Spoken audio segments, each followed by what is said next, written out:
Well, hello, everyone. Welcome to Speed Tips by Bob and Chad. Another edition. Apologize, we do not have our guest Cole Queensland tonight. He ended up hurting his back and is kind of on the low. And we told him that that'd be fine. He just needs to make sure he's good to go by next Tuesday night. I don't care. As long as he's good to go by then, heck, we're great. Now you ask, what's next Tuesday night? Oh, that's right. It's the Harris Clash at Deer Creek Speedway in Spring Valley, Minnesota.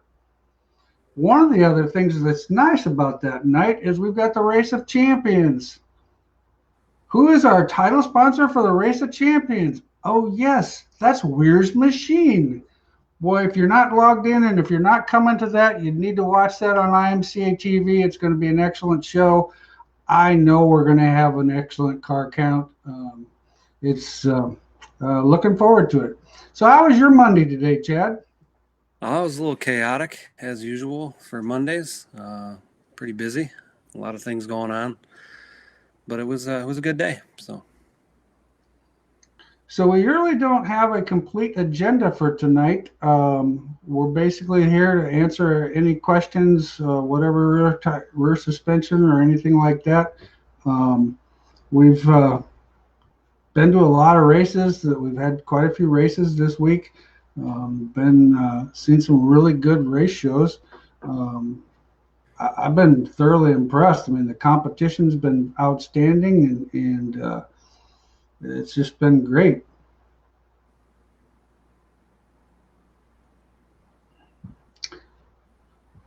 Well, anyway, for those of you who are online, if you do have any questions, and like I said, we're just here. We were going to talk a little bit about.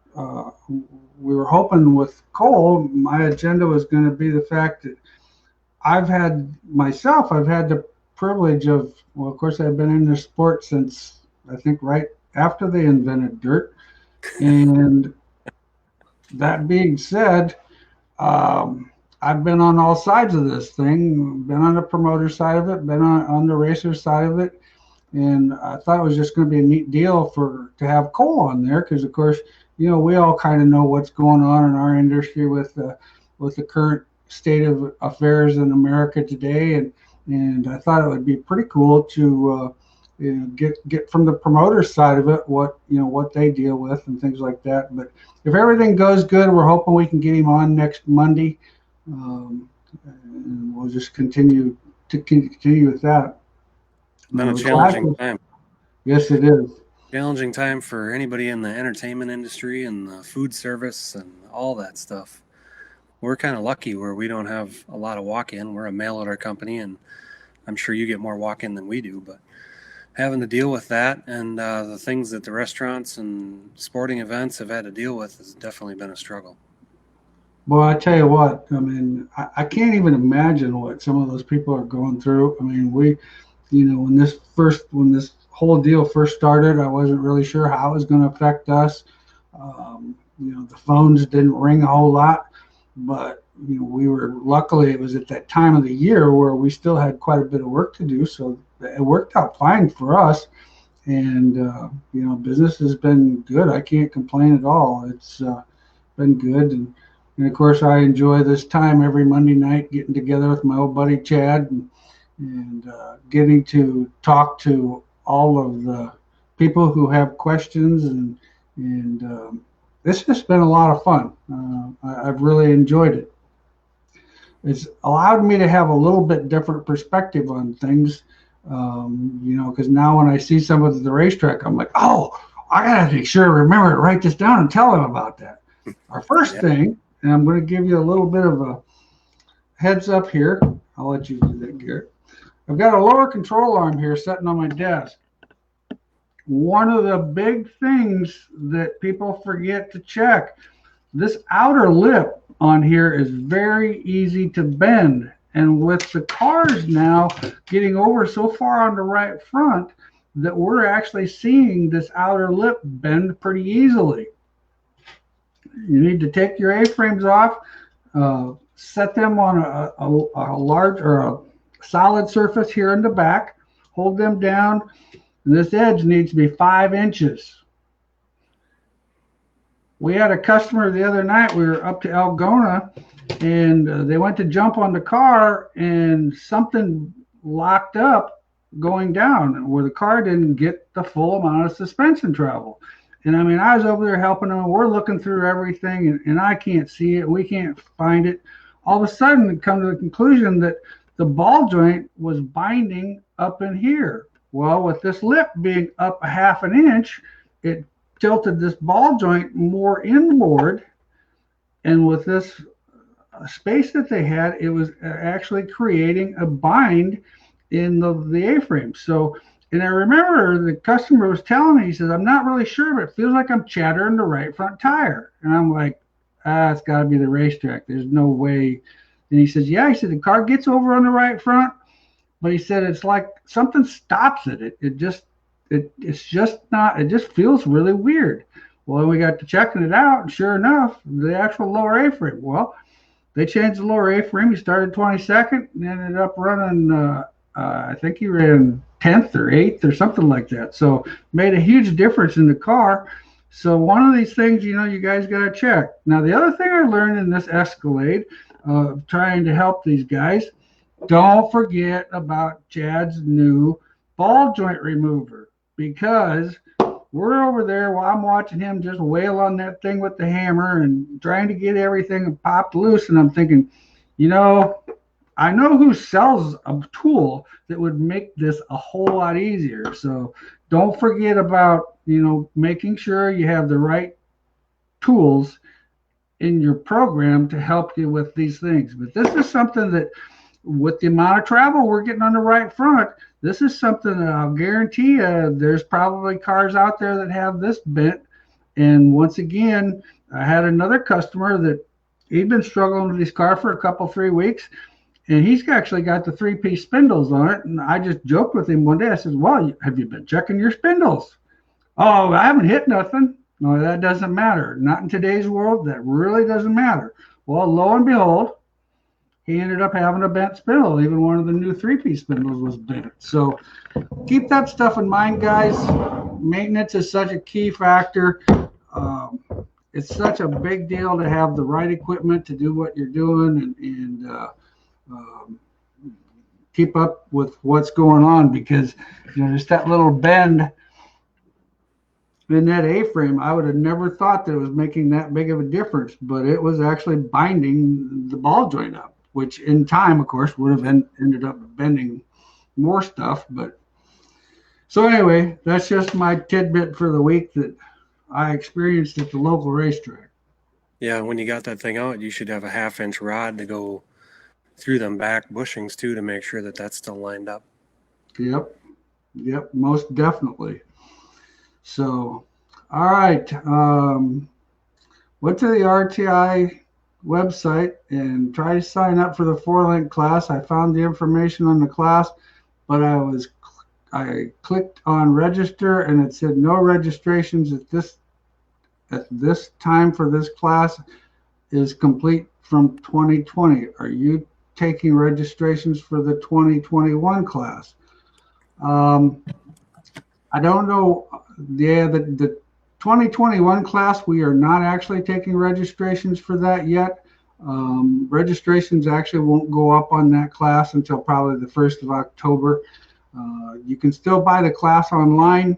It's last year's class. Last year's class, I don't see a lot of difference in what, I don't see a lot of things going to be totally different this year. Just more information, but that class is excellent too, and you've got a full year to watch it if you want to. Question about tire temps. I run a Northern Sport Mod. Car starts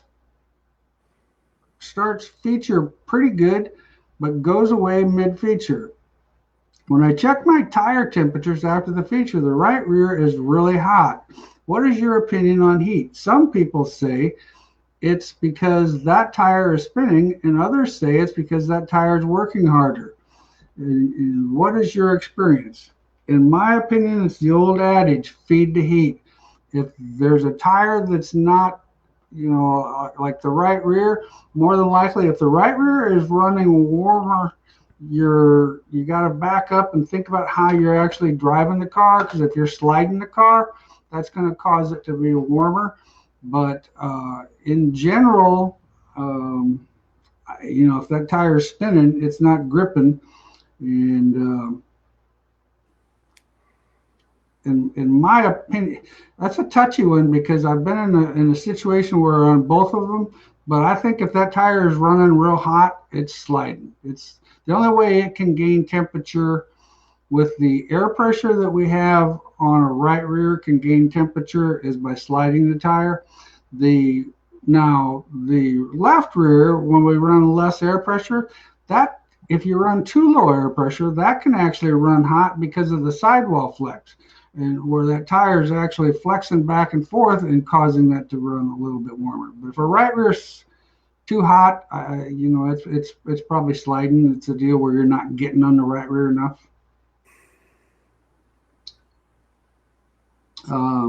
Rusty, when switching from a 175 on an A mod to a 80-pound left rear, do you set the static height the same when smashing? What's your opinion there, Chad? From a what? When switching to a 175 to an 80-pounder, do you set the static height the same?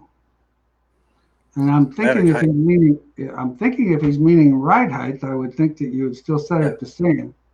Yes. Or if you're measuring the coilover, say it's 24 inches, you're still going to want to set that 80-pounder to that 24 inches. Yeah, I mean, your center to center distance is your benchmark or your scaled load number. So when you change springs, you're going to go back to that benchmark scaled number. Correct. UMP A mod, as track dries out and slows down, do you recommend taking load out of both right side springs? Lacking side bite in the slick, but good in the tacky. What are you seeing the trends on any of that, Chad? Well, taking spring rate out isn't necessarily the right way to do it, because you're going to you want to drive the tire in the racetrack. You don't want to lose traction. So you just said feed the heat. So inducing roll in a different mechanical form. I'm a big fan of inducing mechanical roll and having spring rate or load to drive the tire into the racetrack. I feel is a better approach. I would completely agree with that. I wouldn't take load out of anything. This is where we'd use Stremmy's idea of moving weight in the car, doing things like that to induce roll on the right side. The problem is if you take load out of it, you're just going to get movement. When you take load, you're taking load out of the tire, and that would be the last thing that you would want to do. Right.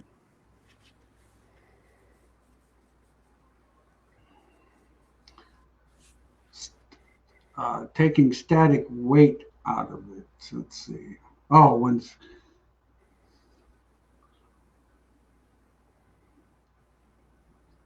okay. He actually Rusty meant when switching from a 175 on a mod to the 80-pounder, do you take the static weight the same? Do you keep the static weight the same when smashing it? Yeah, by all means. Yeah, load, weight, same thing. Yeah. Yep. I'm having an issue with my modified getting up on the bars and rolling over in the right rear. I checked the spring table and the right rear is 1.25 inches higher than the left rear. Could this be part of my issue? And should I run a shorter right rear spring to help the roll? Well, the shorter right rear spring, if you're talking about an A mod, it's not going to help you. Talon, do you have what are you running for a car? Are you running an A mod or are you running a sport mod? Where's the springs actually mounted? I guess would be the best thing to say. If you're running an A mod, putting a shorter spring is not going to help you because your center to center measurement needs to be changed.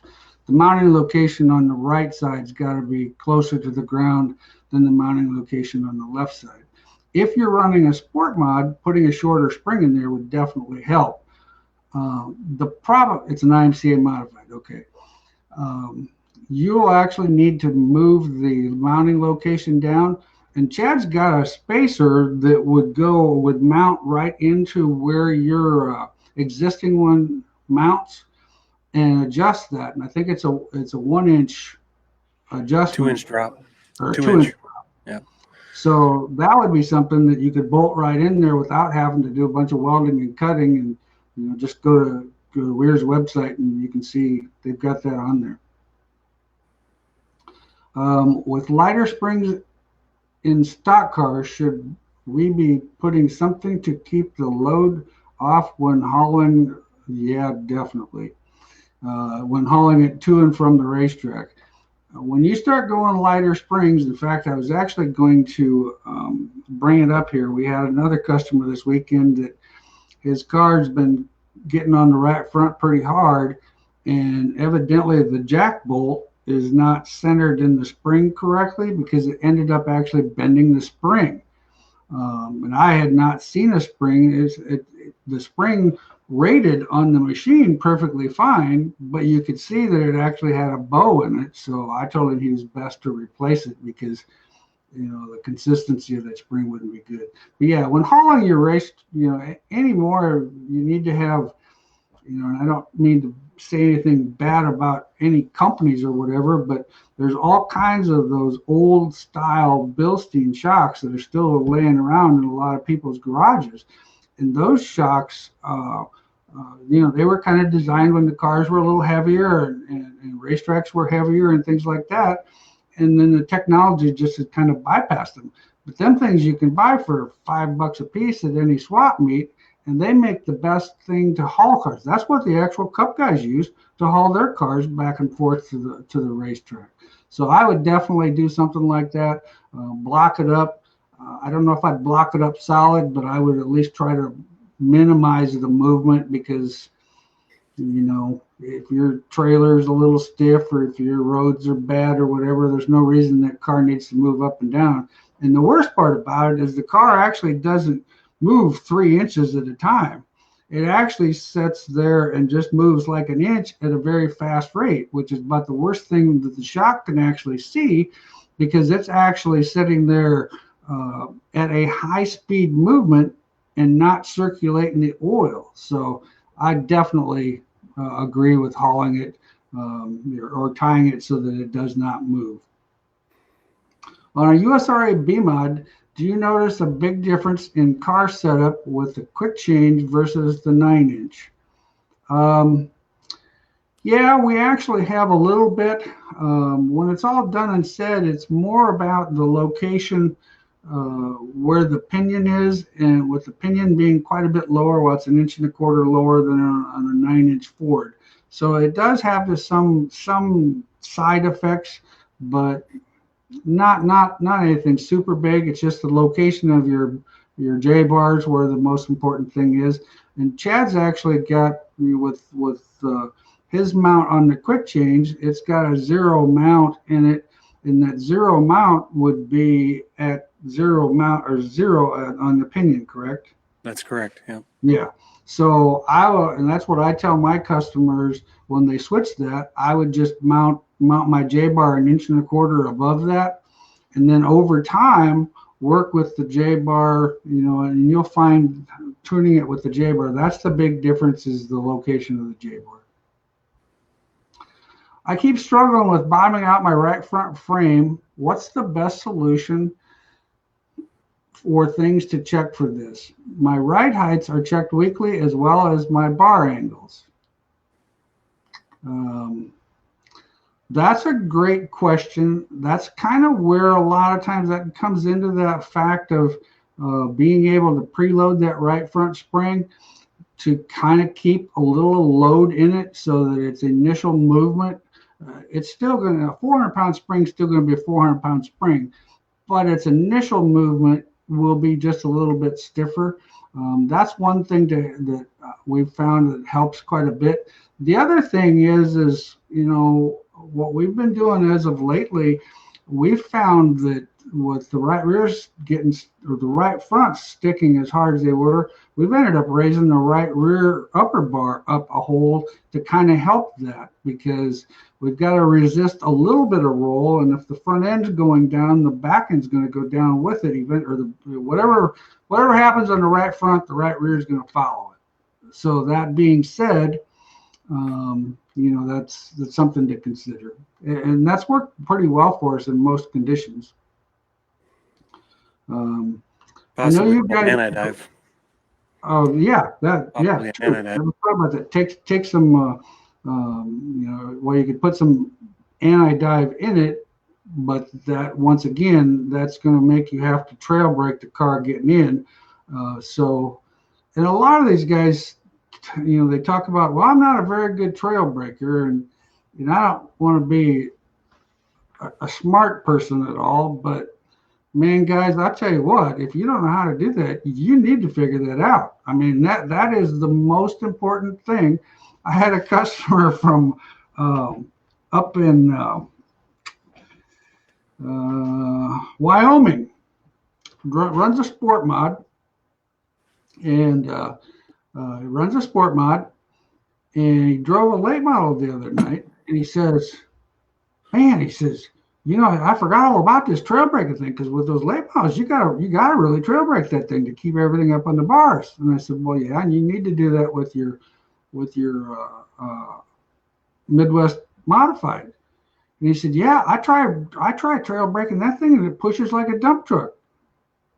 And I said, oh, so you're saying that your car's too tight and you're having to overdrive it to try to get it. Maybe you need to free your car up and it would be faster. Well, that's what people tell me. I'm like, you just answered your question, bud. I mean, I hate to say it, but it's the way it goes. I know guys say there should be some resistance in the new Heim joint. On one that is worn and it moves freely, what effect do worn Heim joints shave on the car? The Heim joint, if it's free, isn't as big of an issue as if it's sloppy. In other words, like if you take and grab a hold of the Heim joint, the ball, and you try to move it back and forth, if there's a gap, it's trash. You need to replace it. I mean, that's where you're going to get into the thing, because you remember now how many Heim joints is on the 4-link rear suspension, and if every one of them had a gap, it's going to create a problem for you. So, with Chad's adjustable left rear chain, is it more beneficial to lower the chain with the amount of adjustment he has in it to decrease left rear droop, or increase droop when the track slicks off, or keep droop the same and lighten the preload? What have you seen guys doing there, Chad? That's kind of, we talked briefly about it last week, so yeah. It kind of depends on how they drive and whatnot. But when I was a crew chief, I always shortened it for when it was heavy and lengthened it when it was slick out. But, there's guys that say that that's the wrong way. And we talked about it last week, and there's benefits to doing both, getting more steer or less steer and more or less movement. So I always went with keeping the chain shorter when the track was heavier, because it kept the left rear load higher and the car turned in better in the heavy. That was kind of my theory on it. Yeah, I don't know. I mean, I know some guys are taking some preload out of it. When you take preload out of the left rear spring, it's going to make the car tighter getting in. So in that perspective, if you put a little bit more chain into it, it's going to let the when you have more load in the spring, it's going to want to try to hike up better. So sometimes you have to, if you take load out of it, then you're going to have to increase the chain to try to get it so that it gets more load. And a lot of times, and one of the biggest things that I see people mistake, I see very, very often, is everybody tightens their car up unbelievable for a feature where they think it's going to go dry slick. And in reality, that's about the worst thing you can do, because the car's got to roll freely it's all about scratching up those tires. I mean, if you scotch up one tire and it breaks loose, you're a SOL. So, you know, kind of a driver preference, I think. I don't know if it all depends on how the guy enters the corner, because if he's getting on the right rear pretty, or the right front pretty hard, I'd probably maybe tighten the chain a little bit. If he's not, I'd probably loosen it a little bit. So I've seen people do both.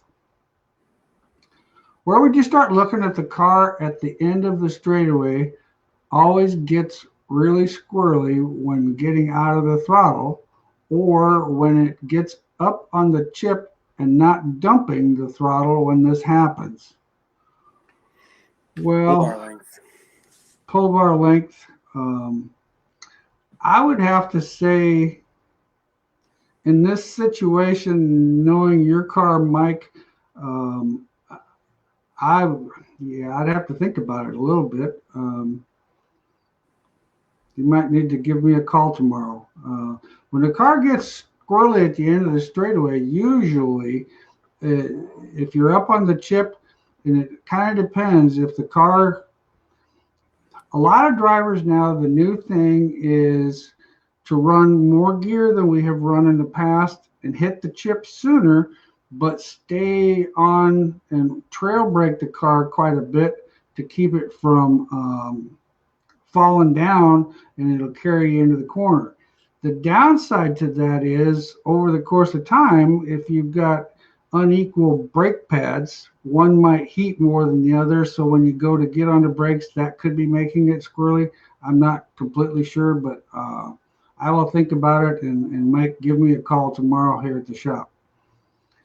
What's the advantage of running a longer spring on the left rear of an A mod? Well, one of the things, of course, with the longer spring on the left rear of an A mod, it's pretty common for us to need more spring there, because we're compressing the spring more. We're starting with a softer spring.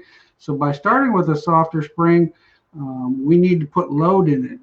Where if we take that a 16-inch spring, it's going to carry more. You can compress it more and be more effective with it than you would a shorter spring.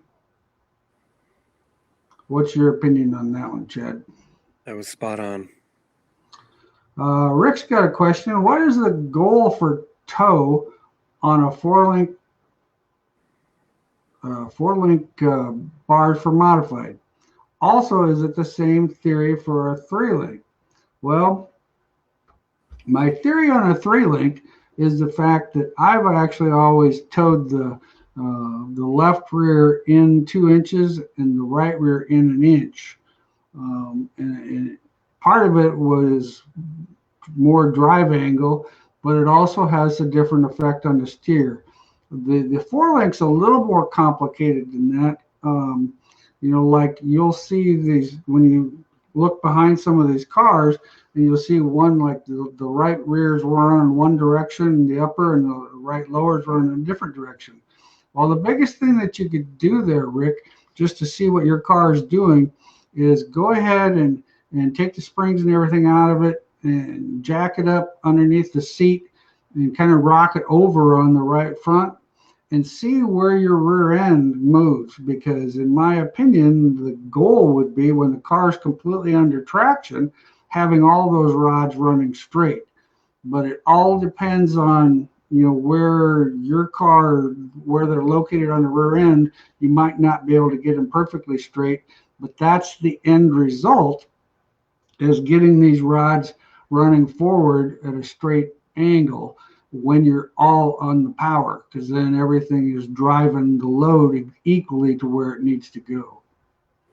Yeah, that was about 5 years ago in Vegas. One of our customers was struggling pretty bad, and the car was tight, and didn't matter what he did, and the car wouldn't react. But I got over there and looked at it from the back, and the top rod was pointing towards the doors. So he had his spacers on the frame in backwards. So some of the gaps on the front frame side are so big that you can have a short spacer and a long spacer. We had them backwards, and all you had to do was flip them, and it was night and day on that race car. It makes a ton of difference if they're not running, like I said. And that's what I tell people. You got to look at your race car in dynamic mode. Pick the right front spring out of it, jack the thing up underneath the seat till it hits the chain. Take your right rear and make sure you compress it a couple inches from where it would be at standard ride height, and look at where all these angles are, because you'd be surprised. And it doesn't take a whole lot to be off there, and that's pretty crucial. Um, Looking for more drive in a Northern Sport mod, where would you start? Well, we only have an hour for this question. Um, the thing that I would do is kind of goes back to that same deal. See what the car is steering like. Drive angle. Left rear. We run static drive angle of about 25 degrees, and when the car is all up on the left rear up against the chain, down on the front end, we're usually around 45 degrees. Um, the thing that people forget about is the fact that a lot of these cars need to have lead put in the rear end. In other words, if you have it sitting there statically, the right rear needs to be ahead of the left rear. Well, it used to be when people would talk about putting lead, they said, well, you can't do that, and they drag the car down a straightaway. Well, have you ever seen these things hike up where that left rear wheel is clear up underneath the left rear, and the right rear is moving backward? That car never ever sees that fact of true lead in the car. What we did, rather than having 3 inches of steer, we maybe have 2 3/4 inches of steer rather than 3 inches. And that lead is a very big tuning device. People say, well, what do you got to do? Change like a half an inch? No, not really. I'll change an eighth of an inch at a time, and you'll be able to tell the difference. Is the only reason you're using a limit chain on the right front to control ride height? Would you unhook both front limit chains for the feature if the track is rough? Um, I don't never actually seen or used a limit chain on the right front. Um, The right front's touchy because I think you got to have slack in it, right?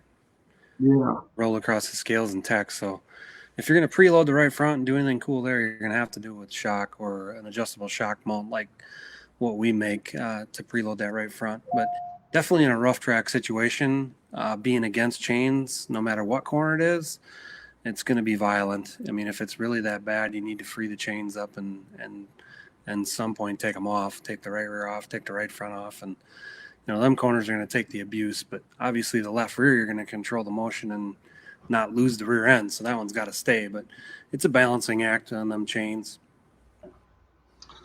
Well, I told one guy one night, and sometimes people don't completely understand my sense of humor because I can do a really good job of keeping a straight face. And there's one guy says, "Man," he said, "it's really rough out there." He said, "Should we loosen and free some of this stuff up?" And I said, "No, get yourself one of those mouth guards like a football guy drives, and just hang on to that sucker, man." And he looked at me like, "Are you serious?" I'm like, "No. When it's rough like that, you got to have the car moving freely, or it'll just beat you to death." With IMCA modified running big cushion on the left rear is slick, how could I get more drive off, have tie down right front shock on? Question mark. With an IMC modified running a big cushion, but the left rear in the slick, should I have more? Yeah, actually, well, you really got to be careful of that cushion because, sometimes, we run a fair amount of tie down on some of the stuff on the right front. I myself still believe if the front end's doing the job that it's supposed to be, I'm not still convinced that you have to run some of this ridiculous tie down that some people are running. I think it makes the car unbalanced and it makes it too much on the right front. But once again, to get more drive, it's all about keeping the car up on the bars and keeping the angle in it is what's going to keep you more drive. So, in answer to your question, a right front tie down probably wouldn't be a bad idea, but once you jump the cushion with the right front, the right or with the right rear, the right front's going to somewhat follow, and yeah, it can be a handful at that point in time. But that's how you're going to keep that left rear loaded. And you can, and that's kind of where that soft left rear spring comes into effect. With a little bit more load in it, that can work pretty well too. Is there an advantage of running a brake shock next to the pull bar at a downward angle with the pull bar or pointed towards the right front? Um, what that actually does when you run the pull, what you're actually doing with the pull bar when it's along the side of uh, the pull bar, what that actually does is it just controls the pull bar a little bit. So in other words, it controls it on the downside. It can control it a little bit on the upside. Pointed to the right front. The theory behind that is when you get off the throttle, it's going to drop the car on the right front. I have not played with it a lot. We played with it. Oh, I'll rephrase it. We messed with it quite a bit a couple of years ago, and that particular car didn't seem to care for it up there, or that driver didn't care for it up there. The car will be freer with it being alongside the pull bar. Um, that's one thing you can kind of an advantage with the pull bar up above the rear end. You can move it right to left, and you can get a little bit of side bite out of it when the car gets over. It'll load that right rear a little better. With my street stock, we are required to run our trailing arms in stock location, 2.5 below the rear end. Do you suggest running like a 20-inch 100-pound spring with a ton of preload, or just like a 16-inch 200, also with a super soft left rear spring? Would you stiffen the right rear spring or soften it? Well, on that particular question, if you soften the left rear spring, in my opinion, you have to stiffen the right rear spring, because the right rear spring, your back of your car needs X amount of spring to make it function correctly. And what will happen when you go to that softer left rear spring, the car's going to want to be freer because you have more load in it. So then you kind of have to compensate for it with a little bit more spring on the right rear. The 20-inch spring, the downside to a 20-inch spring that's a 100-pounder, you're going to get some bow in that. And over the course of time, I'm not sure that's a great idea. Also, this is with a 8.2 left rear shock. The shock absorber, we've got customers that run a lot stiffer shock than that to help keep the car up on the angles. And we've got customers that run that same type of shock all the way around. That's another driver preference, because some guys like the stiffer shock just to help them control keeping it up on that angle. And keeping the angle in it's really what I think needs, because when you have angle in your trailing arm, it's going to put drive angle in the car, which is going to give you traction. Mark, hey Chad, thanks for making a great product. The quality is second to none. Keep up the great work. Thank you. Yeah, thanks, Mark. That was very nice. Todd, would you consider normal air pressure gain? What would I consider normal air pressure gain on rear tires? In my opinion, if you're more than 3 pounds, something's definitely not balanced very well. I highly recommend running nitrogen, because I'm not a big fan of that starting with lower pressure and guessing where it's going to gain to. I'd rather have it be more fixed so that the car doesn't change so much at the end. But anyway,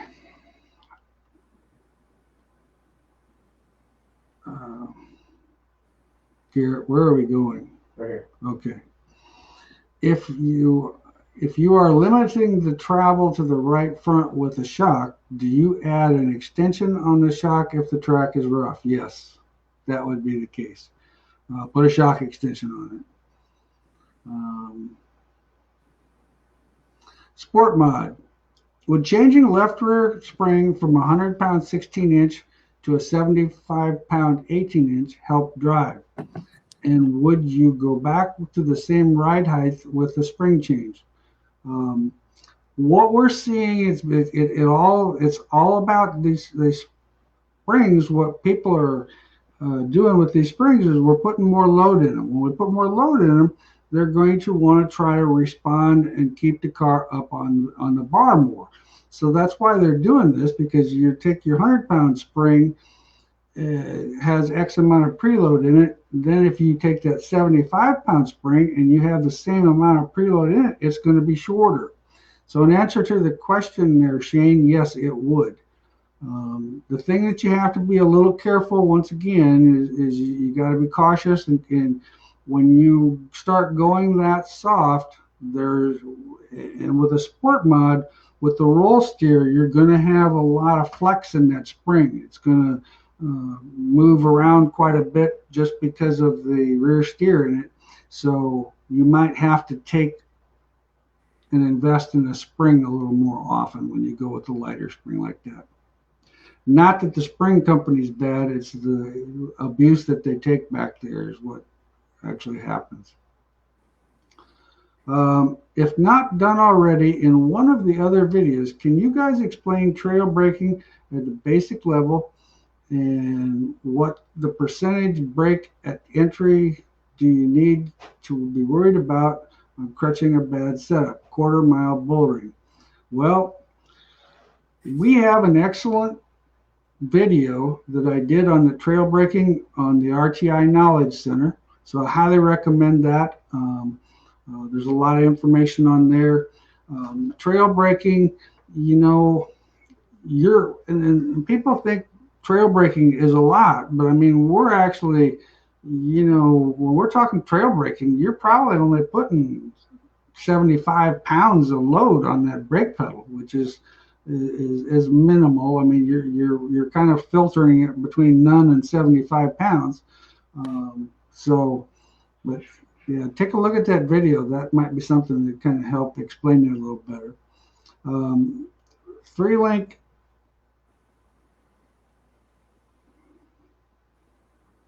Just a second here. 3-link H500 tire. Oh, gotcha. That's a 3-link car with an H500 tire. Okay, let's go back to the original question. Yeah, I mean, the basic level of that trail braking, you know, like you say, you're gonna probably want to start with a little bit more rear brake. But if you've got to be all rear brake and you have to stab the brake pedal to get it work, that's crutching a bad setup. Trail braking, in my opinion, helps your setup, and you can adjust accordingly. What do you think about that one, Chad? I might have got confused on that one. Yeah, the trail braking, you really need to watch them videos and see them feet work. It's huge. I mean, you got to use the brake to your advantage anytime you can with to help the car get into the corner for sure. Okay, we're coming up on the fact that once again we've got about 15 minutes left. So if there's any other questions out there, our schools from last year are online. Those of you who weren't able to come to the school, there's a tremendous amount of information there. There's an excellent segment on trail braking in that RTI Knowledge Center. We took 2 in-car cameras of 2 different drivers, and then I actually have a setup on the bench, kind of showing you with my hands as the feet, and it turned out very well. On a Pro Mod with 3-link, is there any difference in handling with springs in front of the rear or behind? Actually, there is a fair amount. I don't think if you're with a Pro Mod, if you're both behind or both in front, I don't know if you'd notice a lot. When you're both behind, you tend to be a little softer than you would in front. If you split them, where your right rear is behind and the right front or the left rear is ahead, that can have some traction advantages to it, but it depends on your rules, and you just have to kind of go with that. If you have the spring behind the housing on the right, the car will come off the corner a little straighter. It can be a little finicky in the middle, goes in a little tighter, but with the right amount of trail braking with it, you wouldn't notice the transition. What are the benefits to run a chain on the right rear? Does it limit getting up on the bar on the right rear? Chad's kind of our expert at right rear chains. Yeah, that can be a bad experience. So the right rear chain is mainly there to keep the car on the right rear spring. So whenever you tighten it up, you're going to get traction, but you need to be careful. The more you tighten it up, if you get into any kind of track where there's some chop or rough or anything like that, the car's just going to not steer and go to the fence or to the wall or to the dude next to you. So the right rear chain's really touchy when you're talking about a rough track. If you're on a track that's baby smooth and slick, you can tighten that thing up and find some real grip there in the right rear, mainly because when it's climbing the bars off the corner and then it wants to take load off the spring, and where it actually will come loose off the spring, you chain it down then to keep that load in that spring, and in a sense the drive angle and the spring rate are driving that tire into the racetrack and getting you that traction off the corner. Most definitely. One of the things that a lot of times that I actually do, I don't believe in running the chain actually tight or preloading the chain at all, because you're just putting way too much load on that tire, and you're going to create some inconsistencies there. But one of the things that I've found a lot of times is, say I set my bar angle at 18 degrees. Well, I want to make sure I don't go past that 18 degrees. So I'll set the chain so that when the car comes up off the corner and the back of the car raises, it'll only go up to that 18-degree level, so that it can never actually try to get the car freer and try to let the right rear overdrive the left front. So that change has its benefits, but you just have to be a little careful. Pros and cons of a 225-pound right rear coil spring.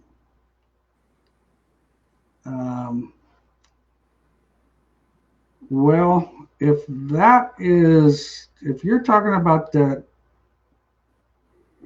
spring and its color would be black, I've not found a great success with that. And if that's kind of what you're talking about, I actually watched a guy the other night come up off the corner, started in the front row, had one of those springs in there, and I think due to that inconsistency, come up off the corner, and I'm not so sure that the spring was the problem, but he ended up losing it in front of the field. Luckily, it only collected one car, but in my opinion, when the right rear is changing rate, now you're adding you're adding something that's an equation you have no control over. It's not a 225 every inch of travel, because it's being progressive. I'm not a fan of it, to be honest with you. You coil bind the right rear spring, and it's a solid, and the tire just can't.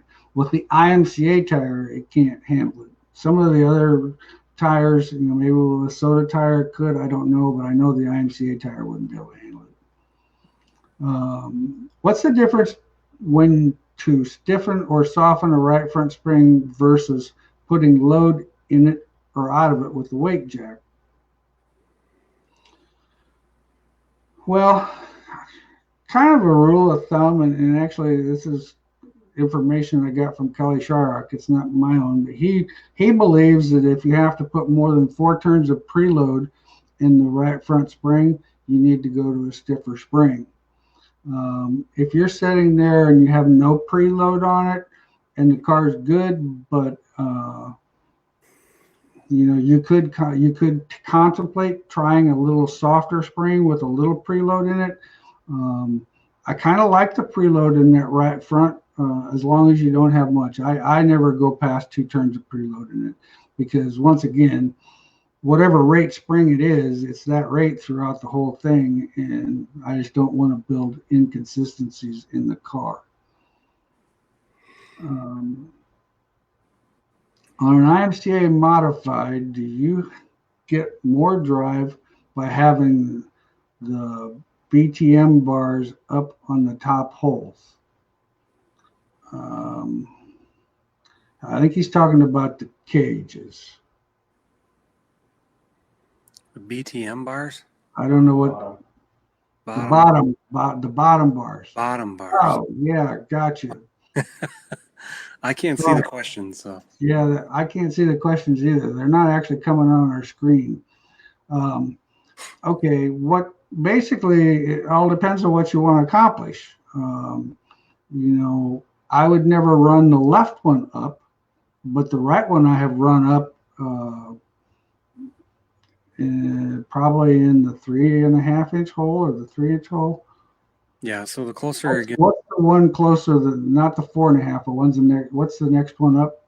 it's half inch, so it's 4 and 3.5 are available above on Okay, our stuff. Yeah. so a lot of times on the right rear, I'll run that right rear up. It seems to give the car a little bit more traction.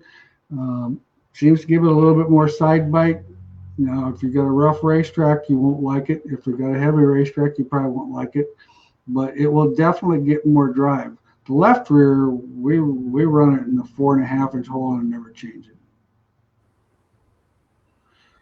Caster camber, what's a rough figure of spring change in adding 1 degree in the right front of a modified?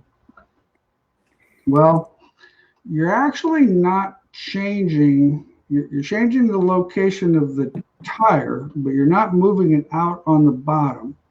You're not changing the location of the spring. So I actually don't believe it would have any change to the actual spring itself. What you're going to notice is the change of how it loads the tire. And most right fronts could be a little bit more angle. It just depends on how much roll you get in the corner. So it just kind of depends. Lost my weight on my flex plate and it took the oil filter. Is this typical failure? And if so, what can I do to eliminate this? Boy, John, I don't know if I'm an engine guy to be able to tell you that. That might be a great question for an engine guy. Our old buddy, Kevin Stowa. Can you talk about the goods and the bads about preloading front springs on an IMCA sport mod? With a sport mod, you have to be a little bit more careful. The sport mod, we really have to rely on our drive angle in the left in the right rear, in the left rear and right rear. So it doesn't seem to work the same way because when we're preloading a spring, we're going to a softer spring. And without the bar in the back of the car like the 4-link has, sometimes and being able to preload that spring like the 4-link cars can have, it can be a little bit loss of traction if you go too soft. So it does work, but it's a little bit more finicky than it would be on an A mod. How do you know how much to preload a lighter left rear spring on a 3-link to get more traction without overdoing the left rear bite and getting it too tight? Well, basically, you kind of have to go off of your ride height because you're going to want to have your ride height as close as you can be. But that's a question I don't know if I have an answer for. Because if it's a sport mod, you're going to have to preload it against. I mean, there's not really anything to stop to preload it against. You just have to go with what it's putting in there. On a G60 on the right rear on a mod, the second rib in from the outside tends to chunk out. Is it more of a sipe issue or a tire pressure issue? Well, we learned about that out in Pennsylvania, didn't we, Chad? Yes, sir. Air pressure. Yep, that is air pressure. Shannon Rush from Hoosier, definitely. And I've always, and it's kind of what we had thought before, but it definitely. I meant bottom Video. bar. Go ahead. You have that video too that shows it in the, if you go to the Race Tech info. If you buy the school and watch the videos, there's an Yeah, excellent video in there with low right rear air pressure where it's folded under and you can almost see that second rib's just getting pounded on because it doesn't have enough air pressure in it. yeah. Because what it does, it just lets the thing roll under, and with the carcass on those tires, it's a stiff wall, and it just folds that outer edge under. Jeff, I meant bottom bars all the way up on the chassis. Does that give it more traction? Well, in theory, if you put bars at an angle, it's definitely going to give more drive angle. The downside to that is when you have your upper bars and your lower bars at a significant angle, it gets so much roll steer that I don't know. I think it's a trade-off of what you might gain. So it's pretty touchy situation. I don't run a tremendous amount of angle in my um, lower bars. My right rear, we run the right rear normally on a level basis. It's not a static load. I mean, just in a static situation, it's pretty well level. The you will run the left one probably 7 to 8 degrees up. Too much angle on the left one can make the car a little free coming off the corner. It goes through the corner really well, but it can make it a little free getting in. Well, guys, we only have a minute left. Anything we forgot to ask? Anything new at Weir's Machine? Not too much. We're plugging away. We're ready for another week. We got an exciting week here trying to build these trophies for next Tuesday's Harris Clash, the old crown jewel out there at Deer Creek. Can't wait. Bringing a busload of employees and friends out. So we got to get these trophies made, and we're waiting on some shocks. God dang shock guys anyway. No pressure. No pressure. Well, let's see if we can't help you with that, Chad. All right. Well, we're going to call it an evening, and thanks again, all of you, for watching. You guys had some really great questions today. We'll stay tuned to next week. Once again, we're going to be here next Monday, same show. We're hoping that we can, Cole Queensland will be able to join us and give us a little bit of an insight on that. And if otherwise, then we're going to try to do a surprise, don't tell anybody, but a surprise online at the racetrack. Now, it won't be a complete show, but we're going to try to involve all of you in that deal to make sure that you're watching that race on IMCA TV. If you're not able, if you're out in Pennsylvania, I understand why you're not going to be able to get there. Definitely guaranteed a race to watch, August 4th. Thank you, guys. Have a good night. Have a great weekend. Thank you.